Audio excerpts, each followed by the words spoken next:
नमस्कार सभी को। वैदिक वास्तु में मैं अपने सभी दोस्तों का बहुत बहुत स्वागत करती हूँ। आज हम बात करते हैं होली के बारे में, एस्ट्रोलॉजी के थ्रू। कहते हैं कि होली का जो त्योहार होता है वो कहता है कि पुराने गिले शिकवे को होलिका दहन में जलाओ और एक नई शुरुआत करो। तो आपने देखा होगा कि बहुत सारे लोग जब नया घर लेते हैं ना, और उसमें अगर आपको गृह प्रवेश करना है तो होलिका के बाद करते हैं, मतलब होली खेलने के बाद करते हैं। तो ये एक बहुत बड़ा हमारे हिंदू उसमें एक तरह का रिचुअल है जिसे बहुत सारे लोग फॉलो भी करते हैं। तो आज मैं बात करूंगी एस्ट्रोलॉजी में होलिका दहन का, आप अपने चार्ट के हिसाब से यूज कर सकते हैं। होलिका दहन सबको पता है रात को मनाया जाता है, शाम को, है ना। सारे जिन लोगों का ये रिचुअल है वो अपने घर से थोड़ा थोड़ा लकड़ी और गाय के उपले, है ना, गोबर के उपले लाके रखते हैं। सुबह सारी घर की औरतें पूजा करती है जल से और अक्षत से, और रोली भी बांधते हैं। और क्योंकि गुजिया बनाई जाती है तो गुजिया से भी हम मीठे का भोग लगाते हैं, और कुछ लोग गुड़ से भी लगाते हैं, कुछ लोग पूड़ी से भी लगाते हैं, आटे से भी लगाते हैं। तो अब हम इसमें ऐसा क्या करें एस्ट्रोलॉजी वाइज जो हम अपना बहुत अच्छा इसमें एक अपने चार्ट के 12वें घर को बैलेंस कर सकते हैं। कहते हैं कि ना, अगर हमारे चार्ट में 12वें घर का बैलेंस, 12वें घर में प्लेनेट आए हैं तो कुछ कार्मिक डेप्थ आया है। कहते हैं कि छठे, आठवें और 12वें घर में जो भी प्लेनेट है वो हमारे कार्मिक डेप्थ से रिलेटेड है। तो 12वें घर में ये कहा जाता है कि अगर आपके 12वें घर में प्लेनेट हैं तो आप उन पर्टिकुलर चीजों का दान दो। दान दो गरीबों को, दान दो मंदिरों में, दान दो जो बुढ़े पंडित होते हैं उनको, बड़ी उम्र के पंडितों को भी आप दान दे सकते हो, क्योंकि वहां पे जुपिटर का भी आशिया माना गया है ना। वो वहां पे आप देखो वीनस उच्च का होता है, वो केतु का भी घर है। कहते हैं कि अगर 12वें घर के प्लैनेट्स क्या आप दान देंगे तो केतु अच्छा होता है। लेकिन लोग दान देने में इतनी कंजूसी करते हैं, कितना दे क्या दे, जो आपकी श्रद्धा है उसे श्रद्धा से खुशी खुशी दो। ये मत सोचो कि मैंने कितने दिया, कितने दिन देना है, ये आपको ताउम्र देना है। नंबर 2, 12वां घर हमारा मोक्ष का है ना। 12वां घर हमारी फ्री विल का भी है। कहते हैं कि जब 12वें घर की दशा आती है ना तो बंदे को समझ नहीं आता, क्योंकि 12वां घर हमारे जाने का होता है, हमारा फ्री होने का होता है इस दुनिया से, है ना।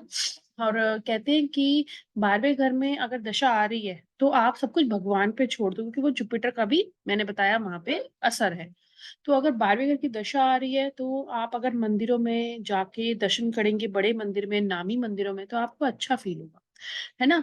12वें घर की बीमारियां ऐसी होती हैं जैसे एंजाइटी हो गया, डिप्रेशन होते हैं जो लाइलाज होती है। ऑटिज्म जो लाइलाज है, जिसका कोई इलाज नहीं है। इलाज तो है लेकिन ऐसा ही नहीं है कि आप ना पर्टिकुलर एकदम ठीक हो जाओगे। तो एस्ट्रोलॉजी में कहते हैं कि अगर हम कुछ कर रहे हैं तो आप उस पर विश्वास करो। ऐसे ही 12वें घर की दशा में कहते हैं कि अगर आप ना मंदिर जा रहे हो तो उस पर विश्वास करो, you will get the things done, है ना। अगर आपकी नीयत अच्छी है, आपके आसपास की चीजें अच्छी है और आप चीटिंग नहीं कर रहे तो आपको अच्छा रिजल्ट मिलेगा। तो कहते हैं कि होलिका दहन में अगर 12वें घर में आपके कोई भी प्लेनेट है, वर्षफल में या D9 चार्ट पे, और कुछ लोग D1 देखते हैं, अगर उसमें कोई प्लेनेट आ रहा है, और अगर आपके प्रोफेशन में D10 में आ रहा है, अगर आपके मैरिज के घरों में आ रहा है ना, सो मैरिज के रिलेटेड जब आप चार्ट देखेंगे और उसका अगर आप बनाते हैं, तब भी अगर आपके 12वें घर में कुछ ऐसे प्लेनेट आ रहे हैं, जैसे मंगल आ रहा है, तो मंगल आ रहा है तो आपको बहुत गुस्सा आएगा, तो कोशिश करो सुबह सुबह उठ के हनी खाओ। अगर सूर्य आ रहा है तो कहते हैं कि वो बहुत गुस्सा करेगा, गालियां भी दे सकता है, तो कोशिश करो कि सूर्य की चीजों का दान करो मंदिर में या गरीबों को, है ना। जैसे सूर्य की क्या चीजें होती है, गेहूं। अब कहते हैं मरकरी आ रहा है, मरकरी आता है 12वें घर में, तो वो कहता है मुंह को कंट्रोल करो, उतना ही बोलो जितना जरूरत है। छोटे छोटे बच्चों को खिलौने दे सकते हो, उनके पैर छू के आशीर्वाद ले सकते हो, पेड़ पौधे भी लगा सकते हो। अच्छा, और क्या कर सकते हैं हम 12वें घर में होलिका दहन वाले दिन? आप रात के टाइम, होलिका दहन वाले दिन, 9 ग्रह का हवन कर सकते हैं। छोटा सा एक मार्केट में छोटे छोटे ना ब्रास के, और आप कह लो कॉपर के ना, ऐसे हैंडल वाले, जिसे आप तड़का लगाते हो, ऐसे पैन्स आते हैं छोटे, उसके अंदर अगर आप सामग्री डाल के, अगर आप 11 आहुति, 21 आहुति और कम से कम 108 आहुति अगर पर्टिकुलर प्लैनेट की देंगे, जैसे सन का पर्टिकुलर मंत्र बोल दो या 9 ग्रह की, मैं कहती हूँ आप पूरे 9 ग्रह की अगर मंत्र बोल के आहुति देंगे 108, तो आपको इतने अच्छे रिजल्ट मिलेंगे। आपको खुद ही ये चीज़ देखने को मिलेगी। और बहुत सारे लोग पता है आपको होलिका दहन वाले दिन ना वीनस की भी पूजा करते हैं, लक्ष्मी जी की स्पेशली पूजा करते हैं, ताकि उनके घर में धन की कभी और यश की कभी कमी ना हो, क्योंकि वीनस जो है वो धन का कारक है। तो बहुत सारे लोग उस दिन वीनस की पूजा करते हैं, बहुत सारे लोग बहुत सारे तरह का जाप भी करते हैं, क्योंकि ये एक बहुत ही स्पेशल मुहूर्त है। तो मैं ये सबसे बोलूँगी कि आपके 12वें घर में जो भी प्लैनेट है, उसका आप लगातार दान दो। दान दो जिस दिन आपका बर्थडे हुआ है उस मंथ के उस दिन। जैसे अगर आपका जन्म की तारीख 12 तारीख है, तो हर महीने की 12 तारीख को अगर आप दान दोगे तो आपको बहुत अच्छे रिज़ल्ट मिलेंगे, नंबर 1।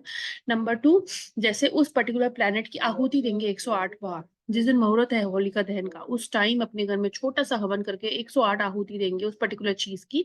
अगर किसी का वीनस है तो वो घी डाल सकता है, किसी का मून है तो वो चावल डाल सकता है, और साथ ही साथ जिसका 12वें घर में मून है, अगर वो है ना, जिनको कहीं-कहीं कहते हैं कि अगर जिसका मून आया है 12वें घर में, अगर वो गरीब लोगों को पानी पिलाए या पानी की व्यवस्था कर दे किसी ऐसी जगह जहाँ पे लोग आराम से पानी पी सके, पार्कों के बाहर लगा दे गर्मियों में, राह चलते लोगों के लिए पानी की व्यवस्था कर दे, मटके लगा दे। वो कहते हैं कुएँ का वो वेल लगवा दो, है ना? हैंड पंप लगवा दो। तो कहते हैं कि बहुत अच्छी एक रेमेडी है मून 12 वालों के लिए। तो ऐसी कुछ चीज़ें अगर आप होलिका दहन में अपने साथ अगर आपके 12वें घर में कुछ प्लैनेट है और आपको परेशान कर रही है या दशा चल रही है 12वें घर की, तो आप इस तरह से एक सिंपल सी रेमेडी कर सकते हैं और अपने ग्रहों को शांत कर सकते हैं और उनसे बहुत अच्छे रिज़ल्ट ले सकते हैं। तो थैंक यू सो मच। फिर मिलेंगे नेक्स्ट वीडियो में।